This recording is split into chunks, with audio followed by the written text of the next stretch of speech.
Know podcast, your host, Richard Utley. Dedicated to the African American viewers, the program is aimed to celebrate African American culture and deal with the real and relevant topics that impact the everyday lives of the African American community through frank and insightful dialogue with local and national influencers. Every day, there's another horrible, discouraging news story, directly or indirectly, impacting African Americans. But we need to look at the shining stars in the galaxy of Black America. It is time to tell our story.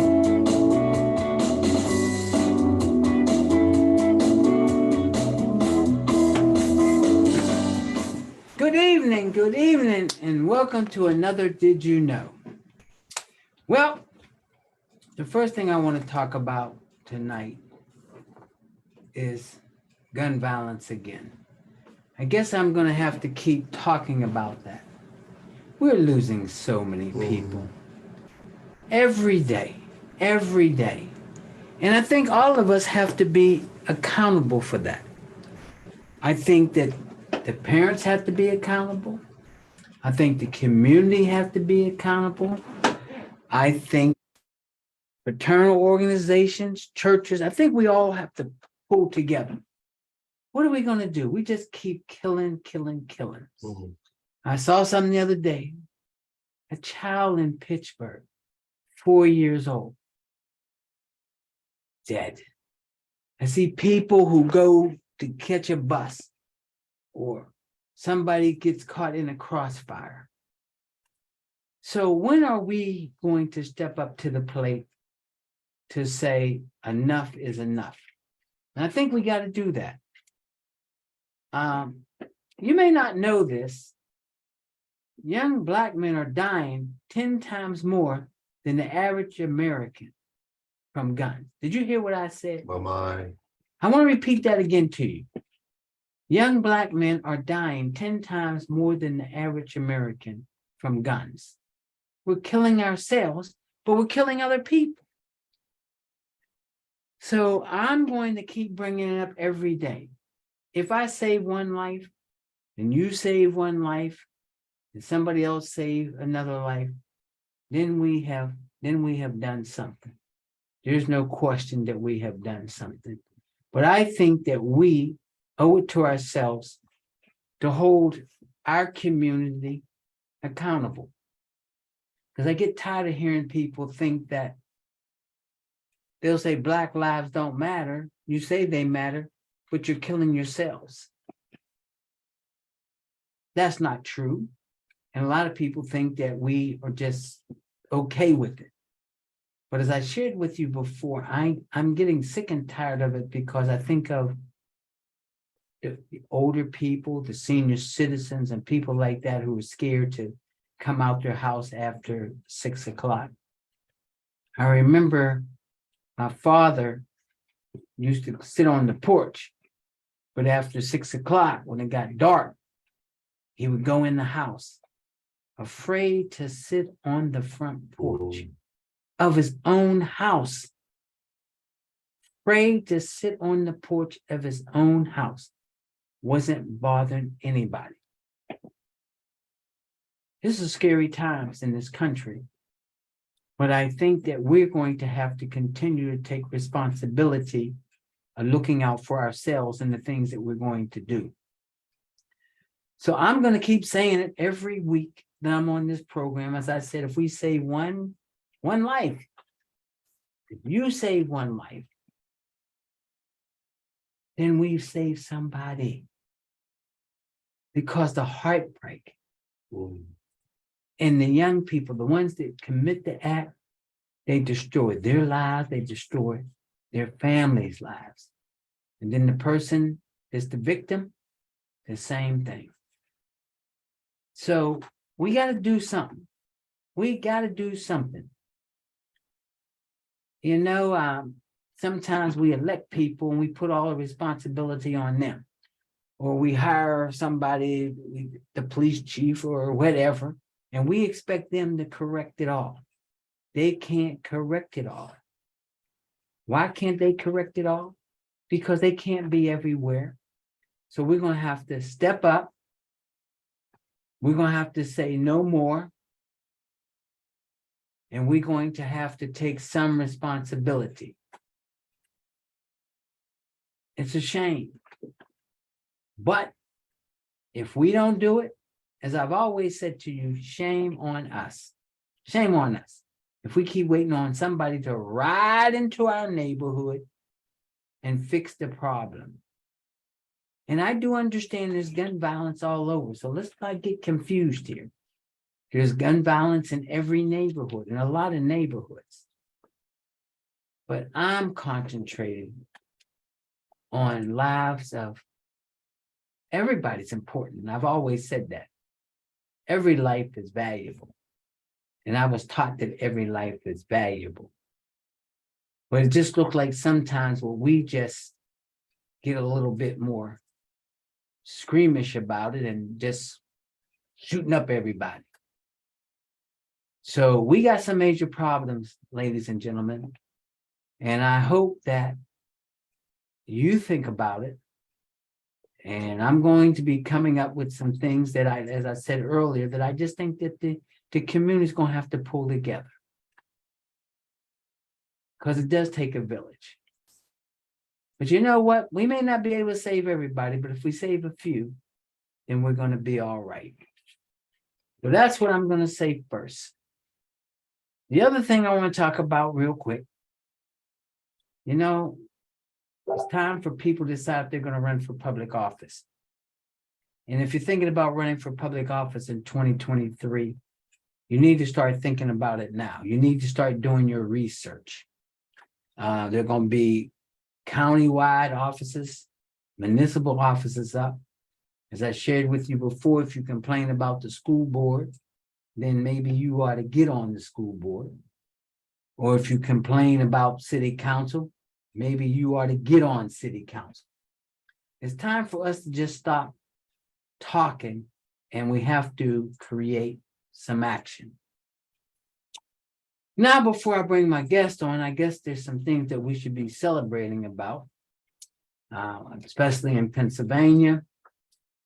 We made sure that we had the governor, Josh Shapiro. We got John Fetterman there as the U.S. Senate, which is very important because you can see how important the Senate is. And tonight is very important because of the Georgia election. Because you can see how this country is moving and what they're going to do and what they're not going to do, because you've been watching. The House is going to become Republican.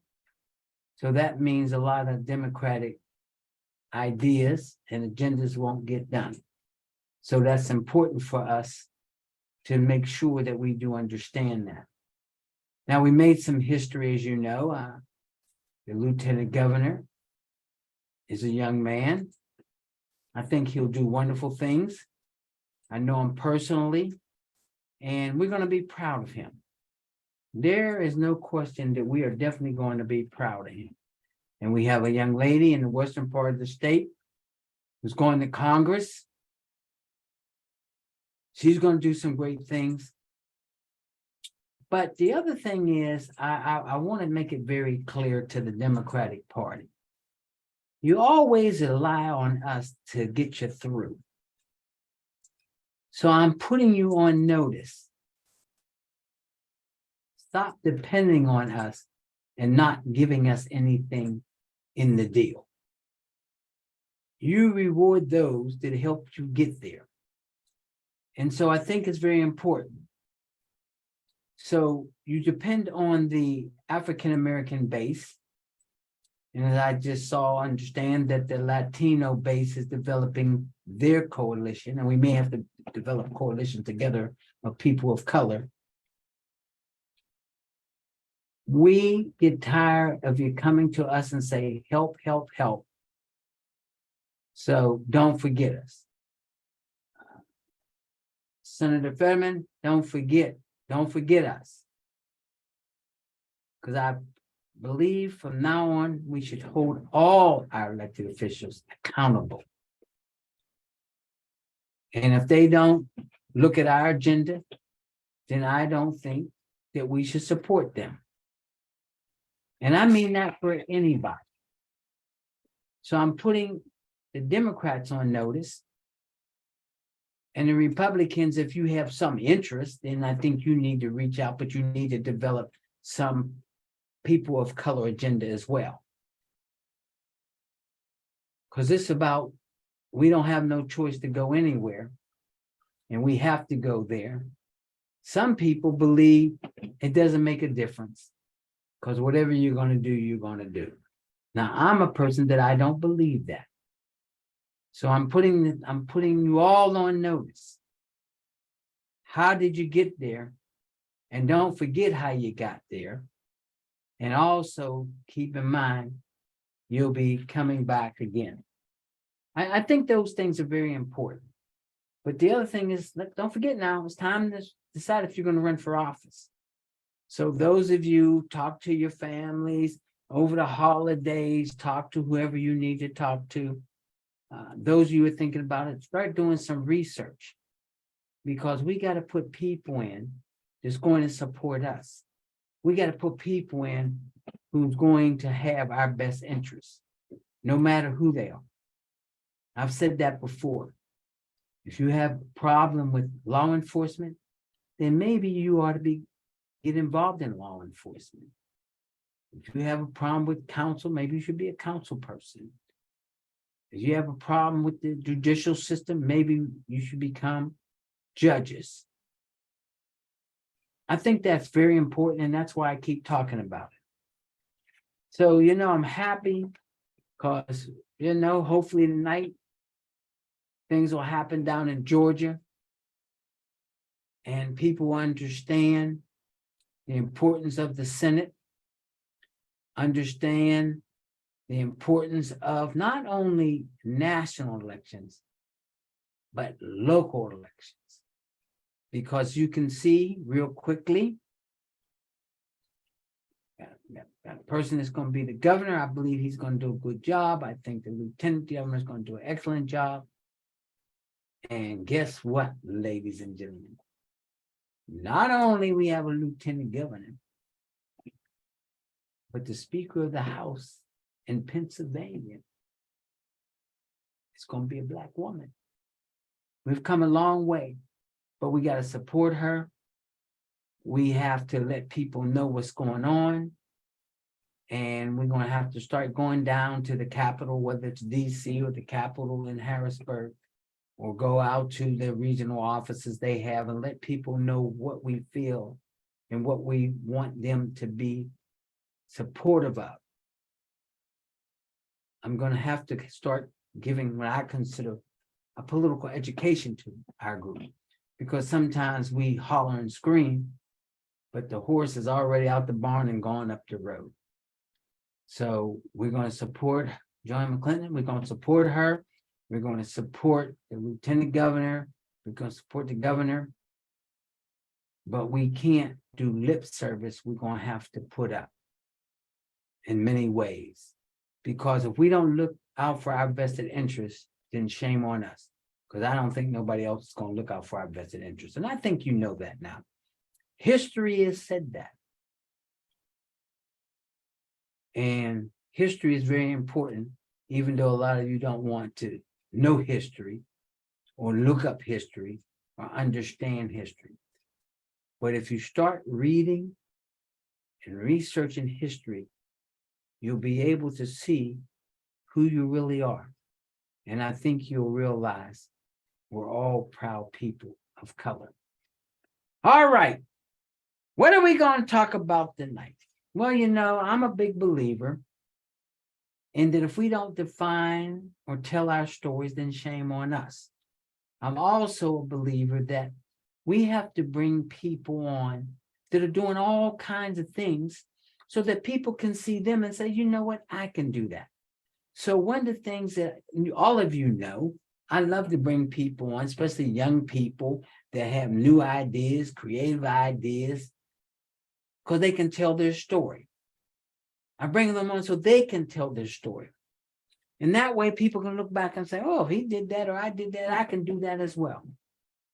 So I have a young brother on, Brother Cole. He's an entrepreneur.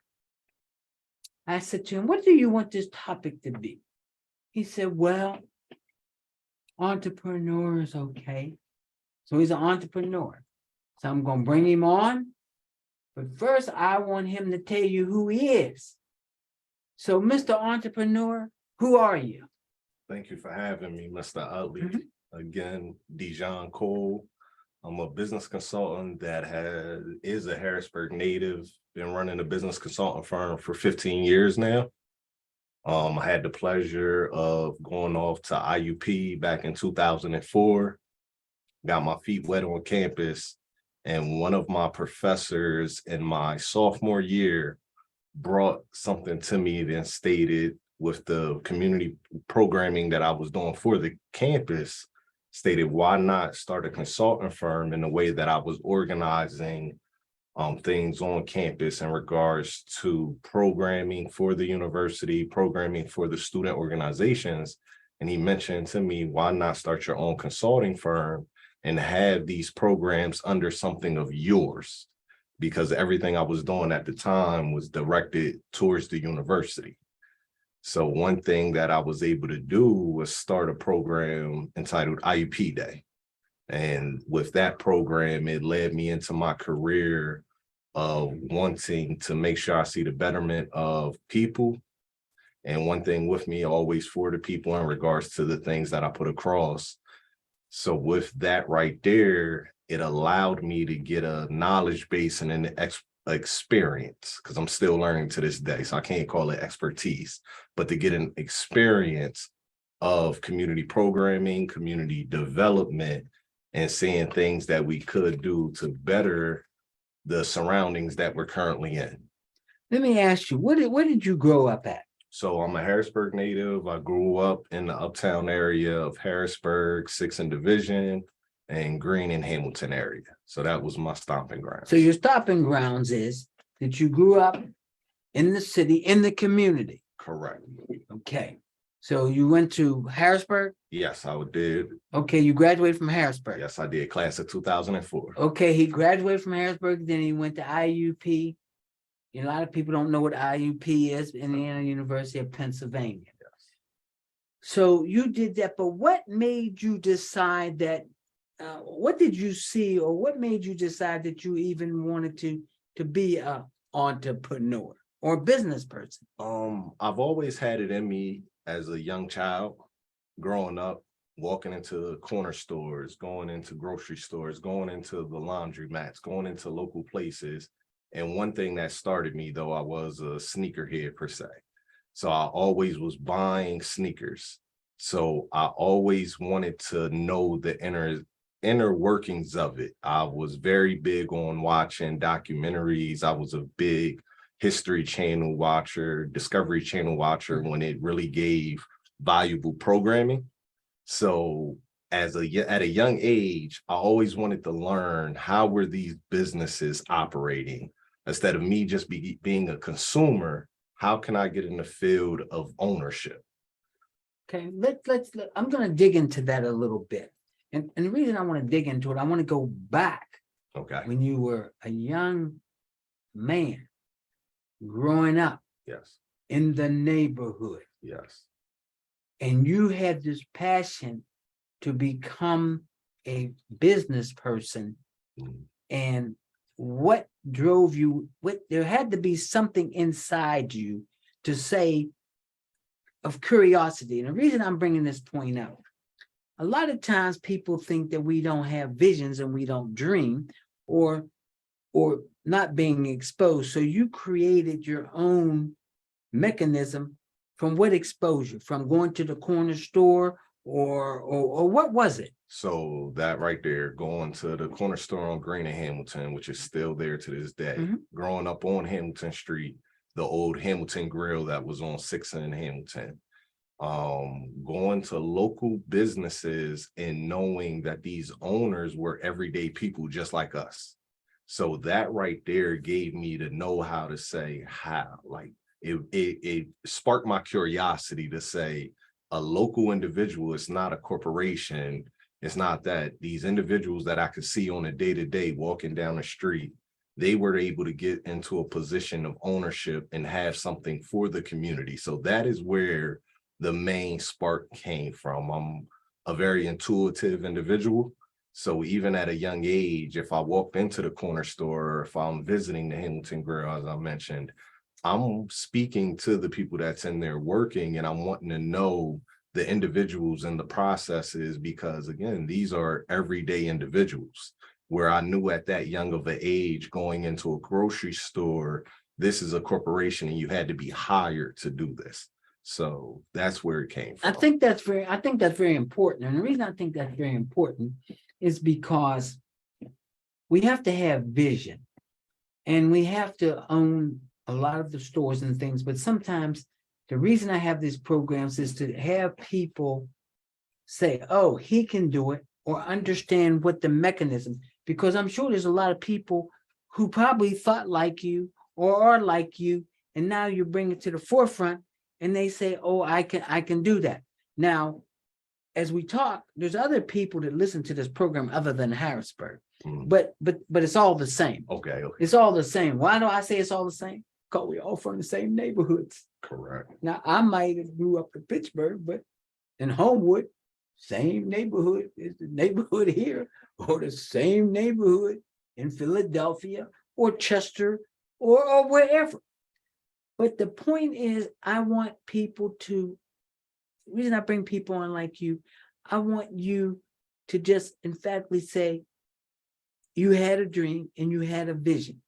Okay, so you saw the corner stores, you saw the mom and pop stores, and you said, if they can do it, I can do it. Yes. You hear what he said? If they can do it, I can do it. Yes. And that's the problem. We act like we can't do it.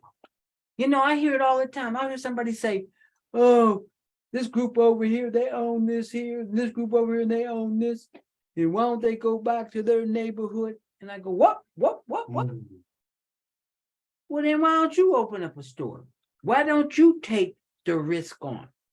Yes. Why don't you do the research so that you can own the stores? As you said earlier, if they can do it, I can do it, which is very important. Yes. So since you thought that, and like you said, you got to understand the business concept at an early age. Correct.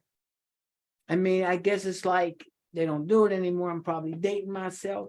You know, when we were paper boys or whatever we were, and I had a lot of jobs, but I'm just saying, you learned responsibility. You learned you had to be on time. You learned that you had to have some accountability. Correct.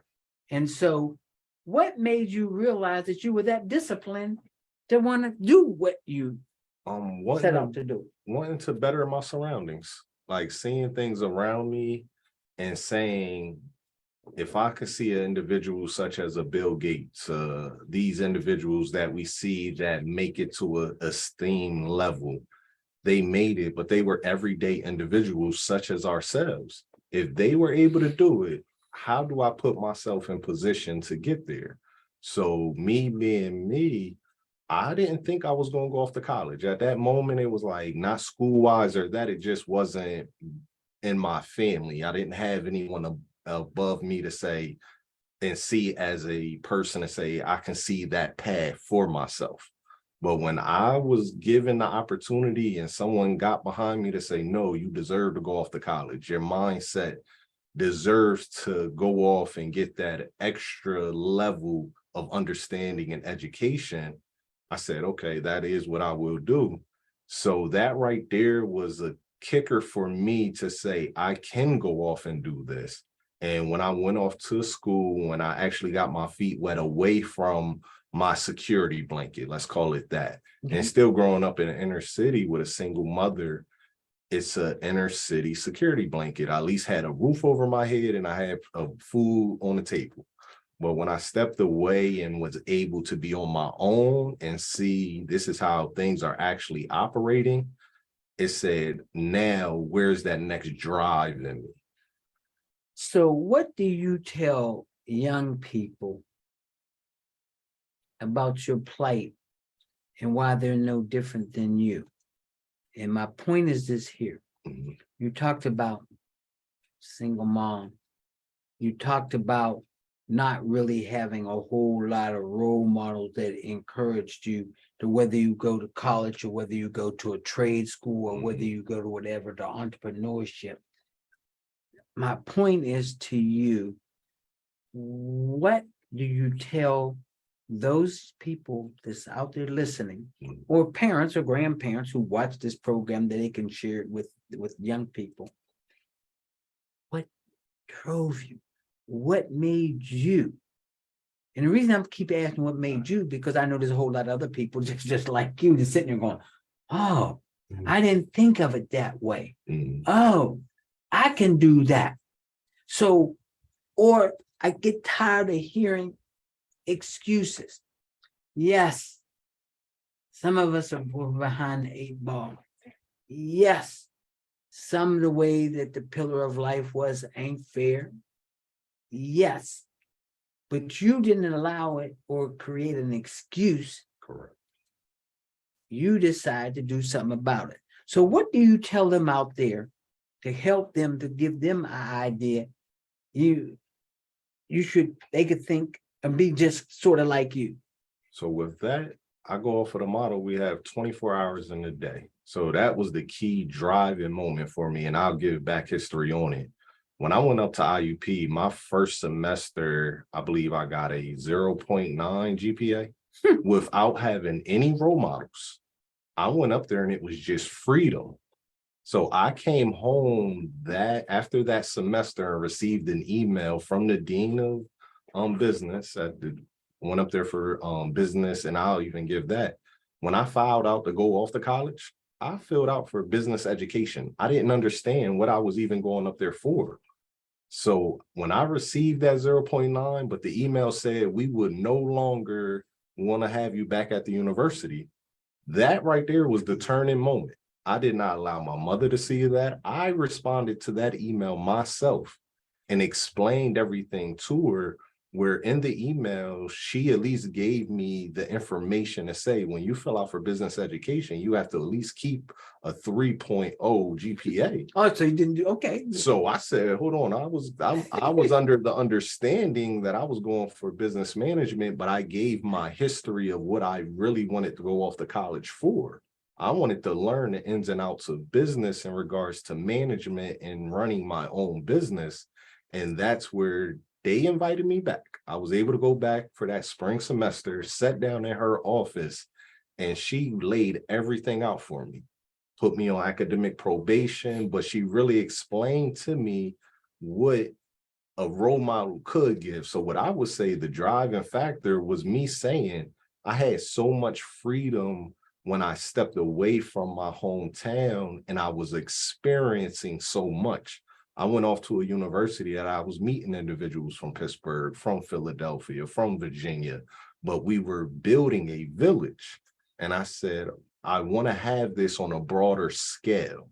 I didn't want to get just sucked into my city that I knew for my 18 years of life. I know there's a bigger world out there.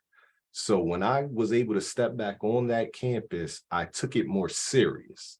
I stated I needed to take my business classes. They put me in a proper program as far as business, small business management / entrepreneurship.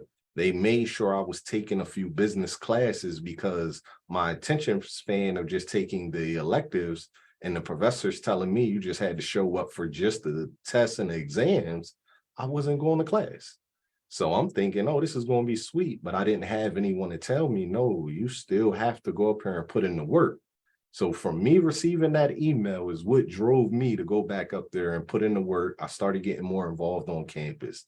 I started joining campus organizations and learning the operations. So that was the turning factor that drove me to have the mindset to say, no matter what roadblock is put in front of me, if I see myself and I see the vision of what I want to go after, I'm going to do what has to be done to get over that roadblock. So as the audience sees this and listens to this, what you said is, it didn't come easy At all. and you had to have that email that came to you Yes. and told you, don't come back. Yes. You wasted a whole semester of doing nothing. No. And my point of that is discipline is very important, and you know, and you go to college or whatever, you don't have to go to college. There's a lot of things that I believe, and I will continue to say, one of the major principles in life, especially in the minority community, is that we lack discipline. We lack discipline. A lot of you probably don't like that I said it, but it's very true. We lack discipline. And discipline is very important. So you got another shot to chase your dream. Yes, I did. And you said, I ain't gonna mess this up. Yes, I did. And you did not allow, here's my point, you did not allow, oh, I grew up in the community. Oh, I'm from a single mom. Oh, I don't have no role models. You did not allow that to become a permanent excuse for you, which you could have done, right? You could have. Correct, yes. So you're saying, and tell me if I'm wrong, we all got it in here if we're willing to admit it. Yes. And also you're saying it may take time. So if you get that email, it's not the end of life. What the email tells you is get yourself together. Correct. Because they gave you another shot. Yes. Because they didn't have to give you another shot. Not at all. And they didn't give you another shot. I like to believe you to still be doing what you're doing, hopefully positive. There's no guarantee of that. I'm not that naive, young man. Whew. Yes. So that's why I bring people in like you. So, okay, so you got the second shot. So first thing, you didn't allow this to use an excuse. At all. So you got it. So then what happened? So once I got that, and as I stated, I started getting more involved on campus. I was learning how things moved around. I said, how do I become that person that can be a voice of the people of the campus? How can I be a part of something that is the betterment of the life that we're living up here? So I started putting on programs with the organizations I was a part of, and that led me into going into my junior year. It was a homecoming, and an issue happened on campus in regards to campus police relations and the student body that forced the campus to start having like roundtable meetings with student organizations.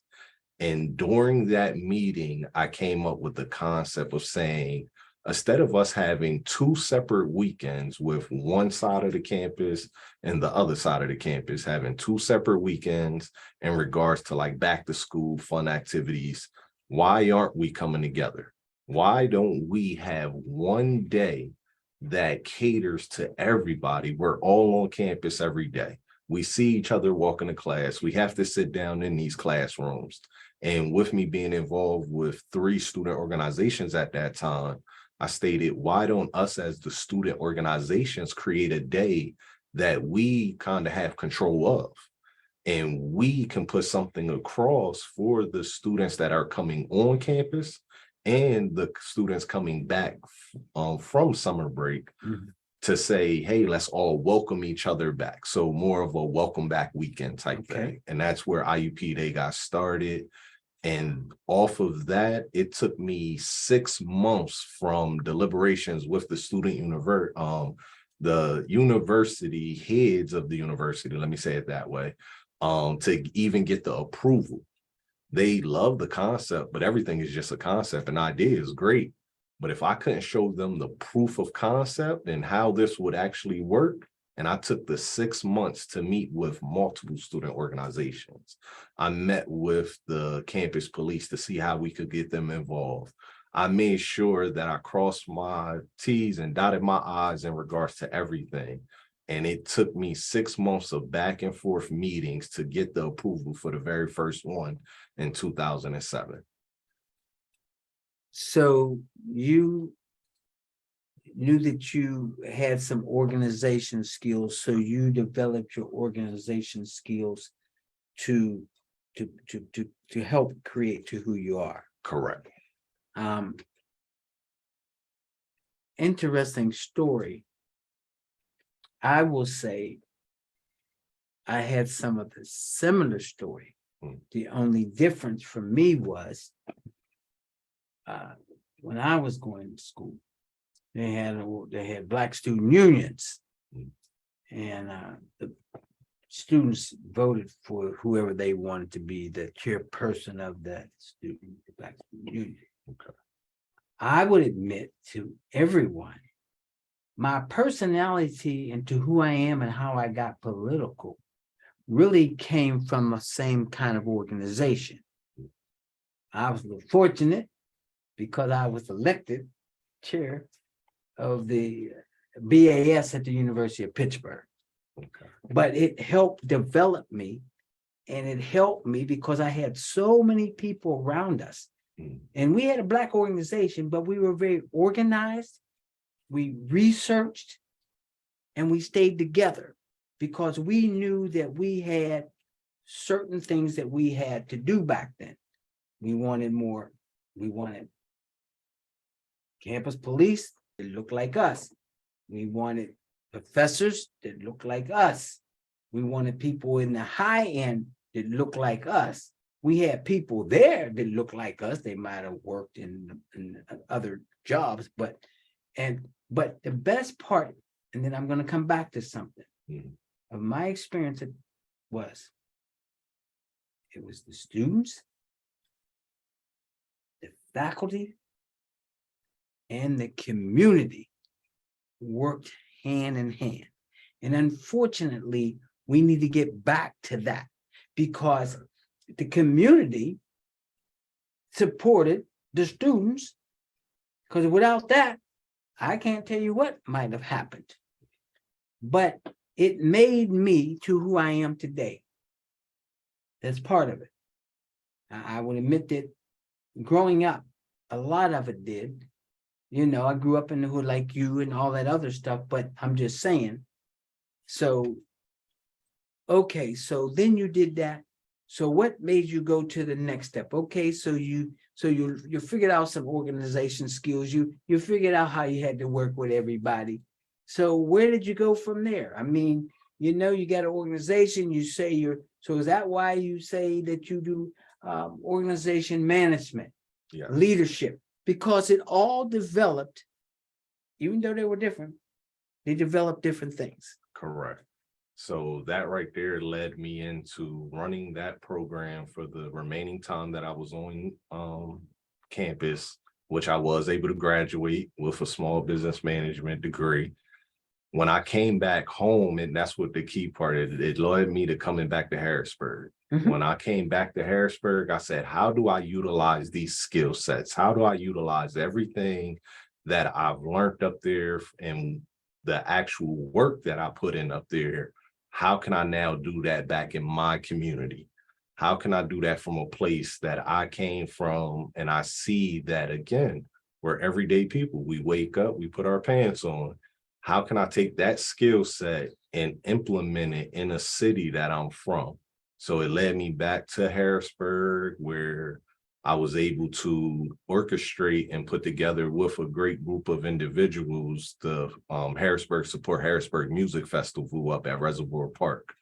So that right there was my transition to say, if I was able to put together a day up at my university, I can do something on my home base as well. Okay. So with that right there, I also started a nonprofit organization called Rose at that time as well, because I was all about giving back. So through that nonprofit, I was stating to myself, how can I help the younger generation? Even though I was still young at myself, I'm still young to this day. Yeah, you are. But I stated to myself, how can I help the individual that may be in middle school, maybe in high school, and just how I was, didn't know if I was going to go off to college, didn't know what can I put in and instill in our community that would assist them with at least making a decision. And as you stated, it doesn't have to be going off to college. We have trade schools.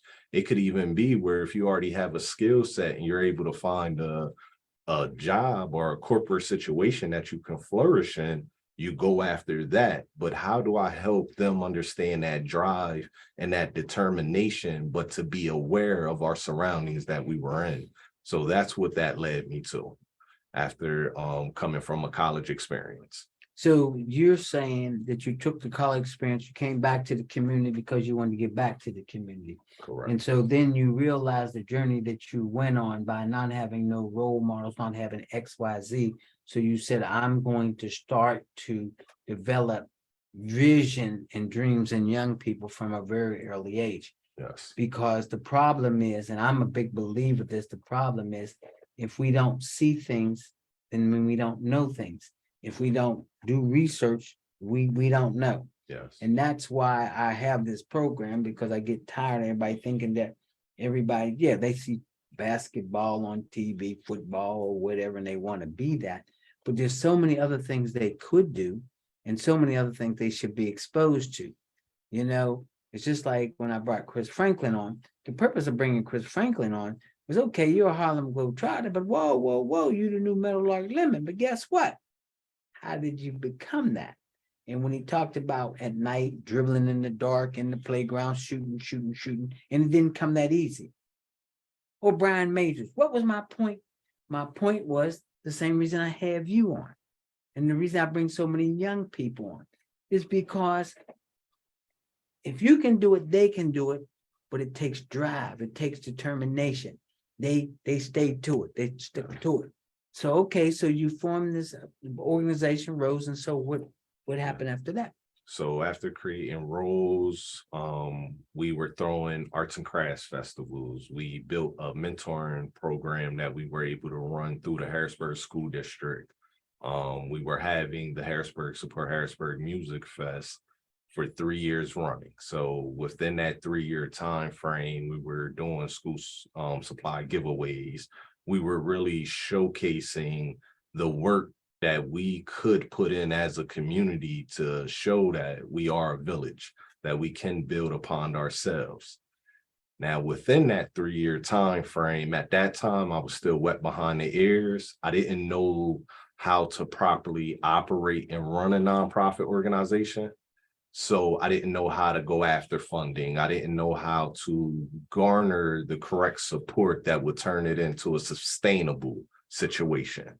So I got discouraged. Within that 3 years, I got discouraged and I went off to Philadelphia. I have family from out that way, and I knew friends from college out there. I took the resources and the talents that I had and said, I can do this in another space. But it was somewhat of my own unknowing of how to create something to make sure that it was sustainable. When I was on campus, I had all the resources right around me. They were there. They were willing to speak to me because I created something that was ultimately in their best benefit. So when I was creating something within the city, it was more of, okay, I'm putting my own money into it. I'm spending, and it didn't take away from it. I loved it. But once it started going down, it was like, okay, I can't do this all myself. And I got discouraged.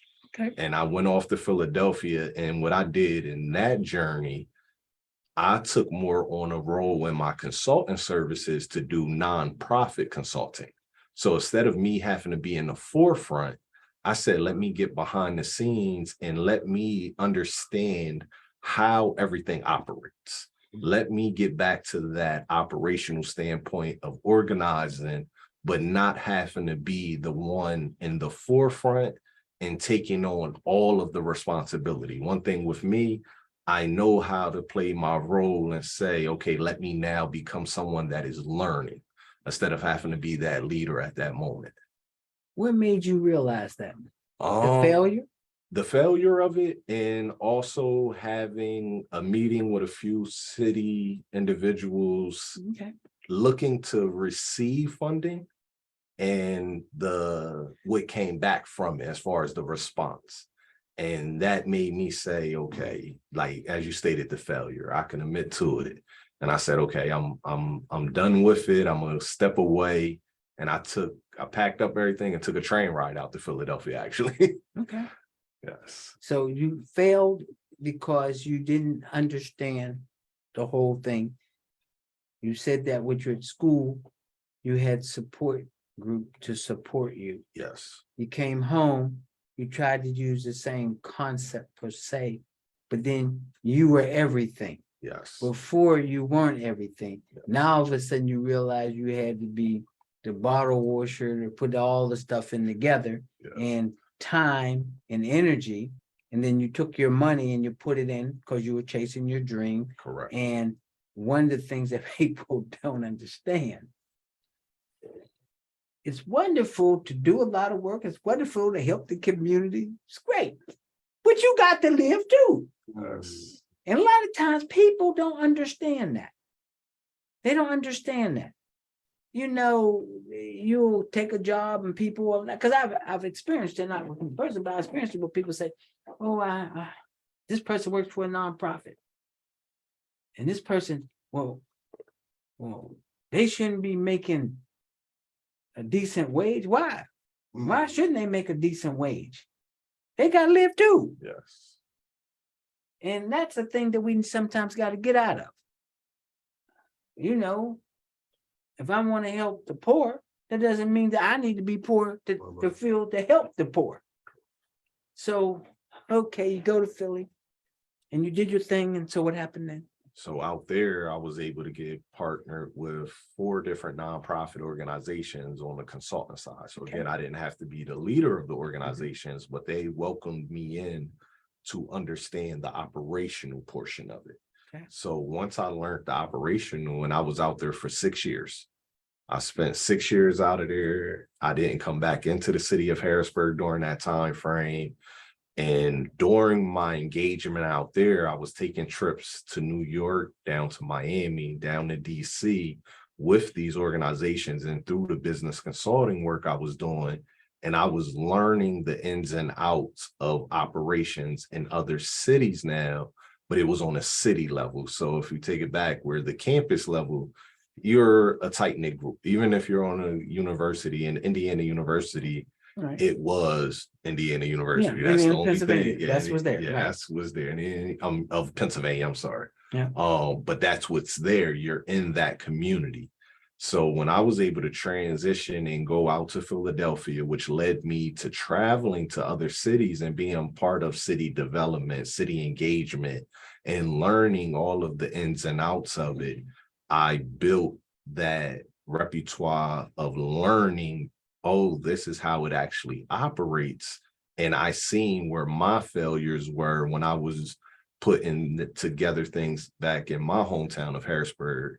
So 3 years ago, after that 6-year gap, 3 years ago, Harrisburg drew me back in. I came back into the city and I was able to get my foot and my bearings back in the city that I'm native to. Okay. So from that time frame, to let you know where we're currently at with it, in that span, I was able to get my lady that I am currently with. She has an all-female based fitness facility. She was a fitness trainer in the city. And with my business know-how and the skills, I asked and I said, you need your own facility. Instead of utilizing other gyms, utilizing other spaces that others ran, why don't you have your own space?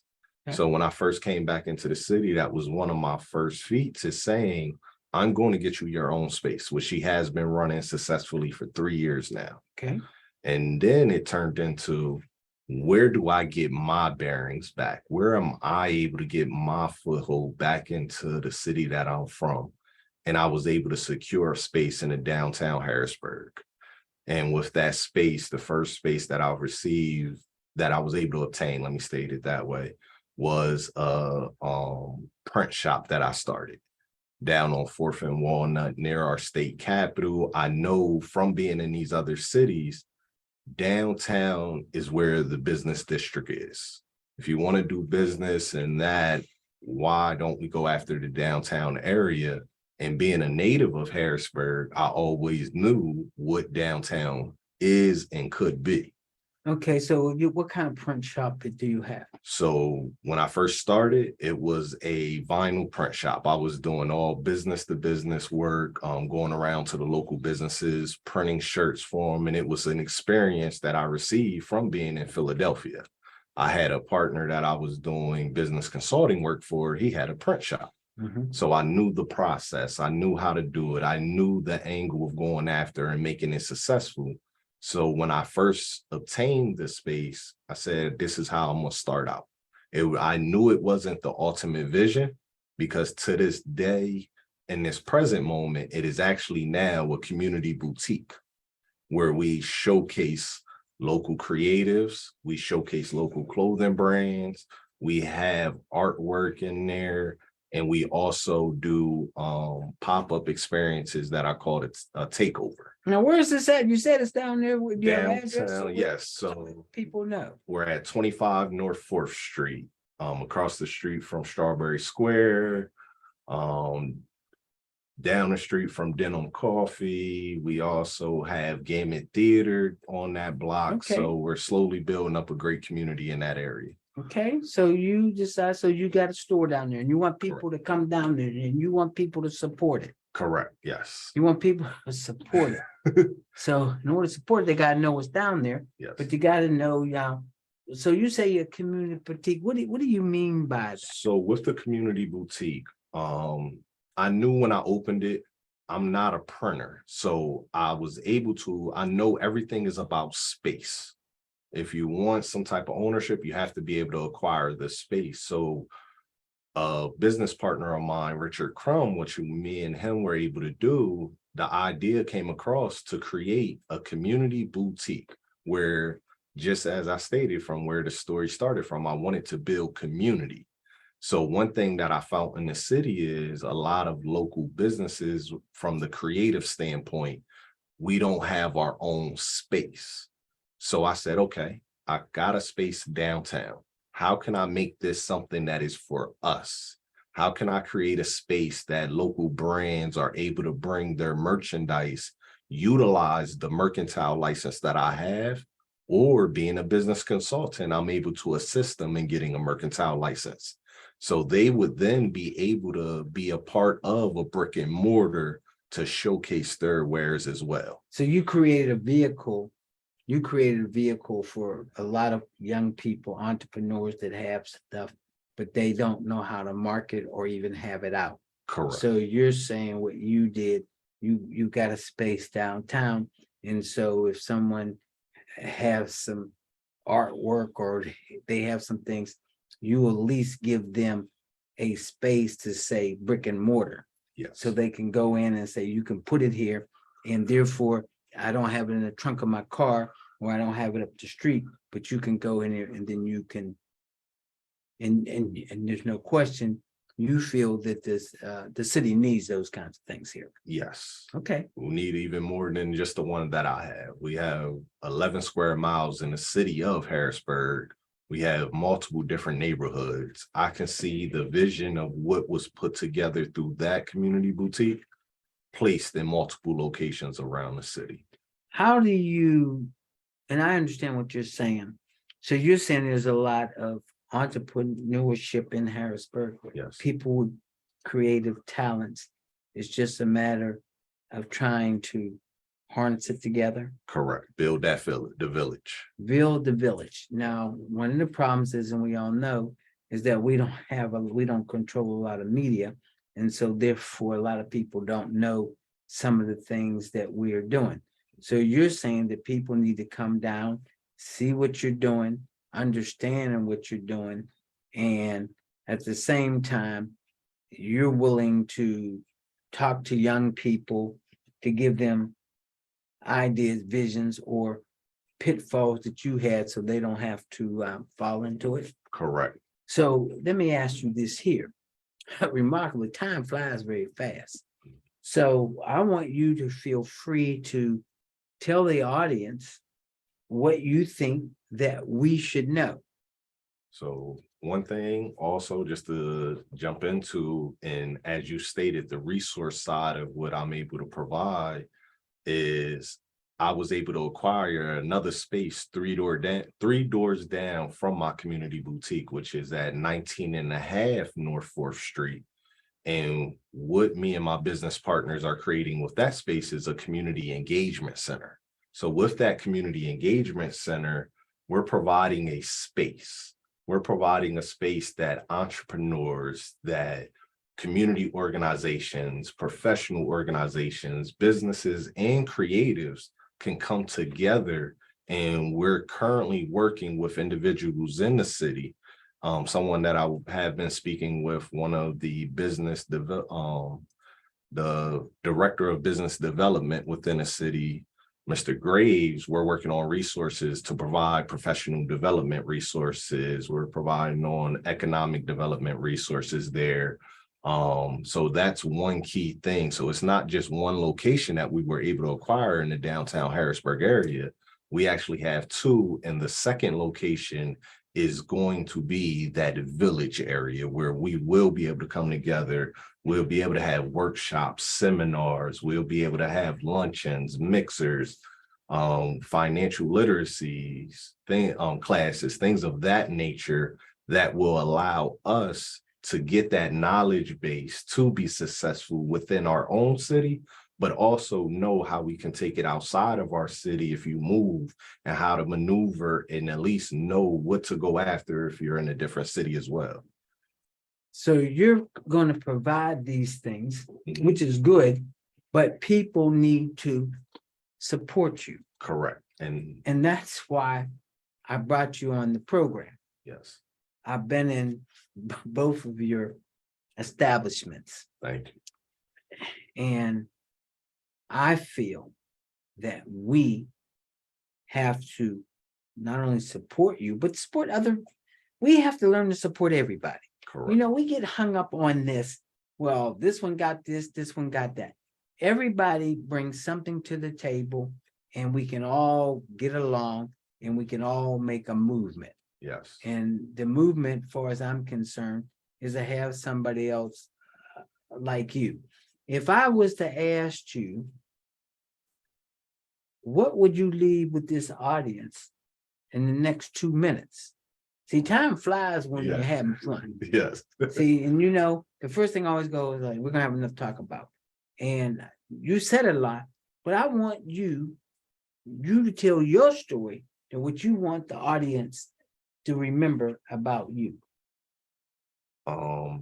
Don't allow anything to get in your path and think that it's a full roadblock that you cannot do anything.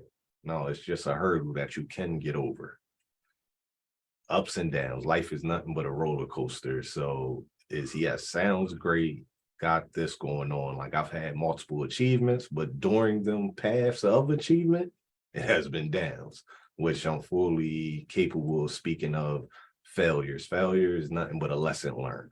It allows you to get back on your horse and take that ride to say, okay, as I'm taking this journey, how do I do it different this time? What steps am I looking for? Where did I run into? And you sometimes run directly into them same steps, but those are the hurdles that we put in front of ourselves.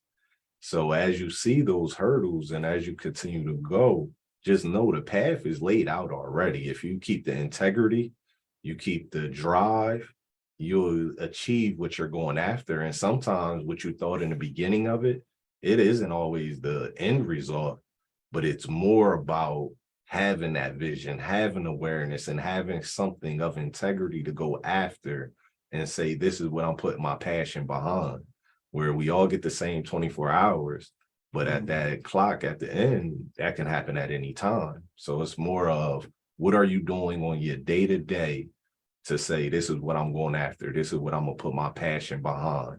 No matter if it's working a 9 to 5, going after the highest ranks that you can there, becoming an entrepreneur, being a great community member, that's the main portion.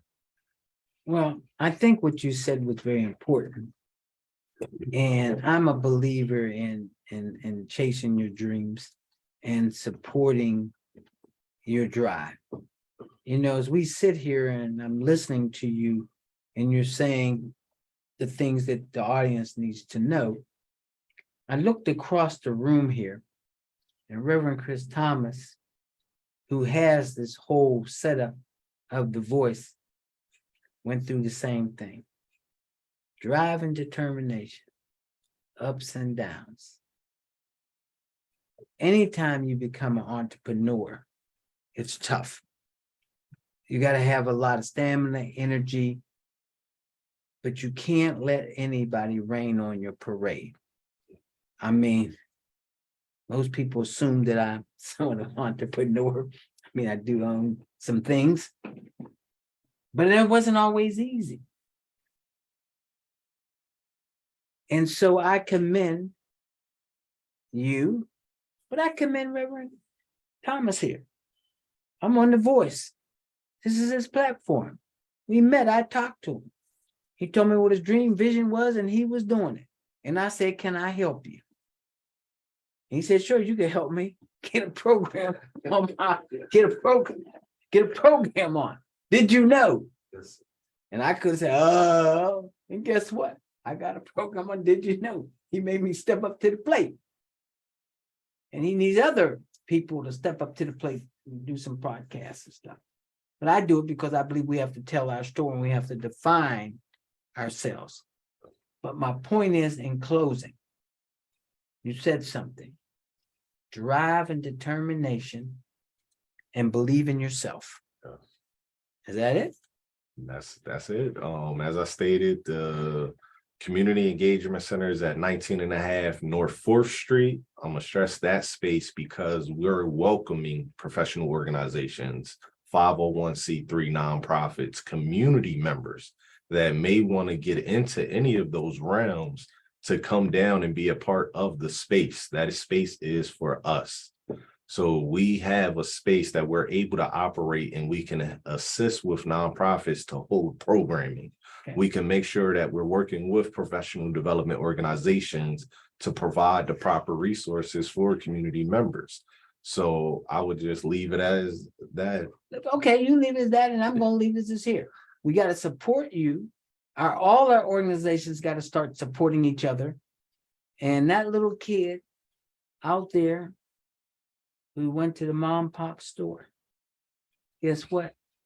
You can own that mom and pop store. Yes. So I'm going to leave you tonight. Thank you for tuning in.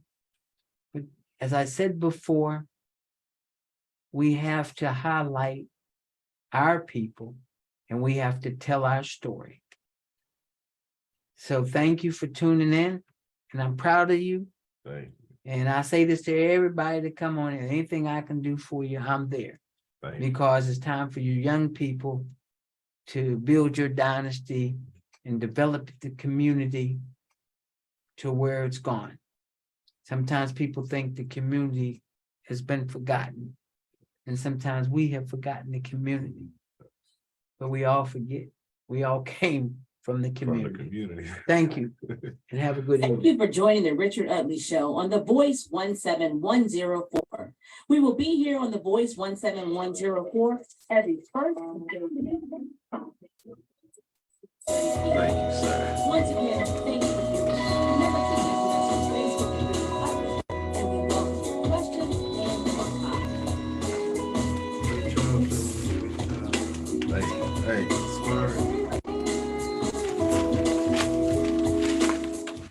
They say time flies when you have a great conversation. No, because you're always running.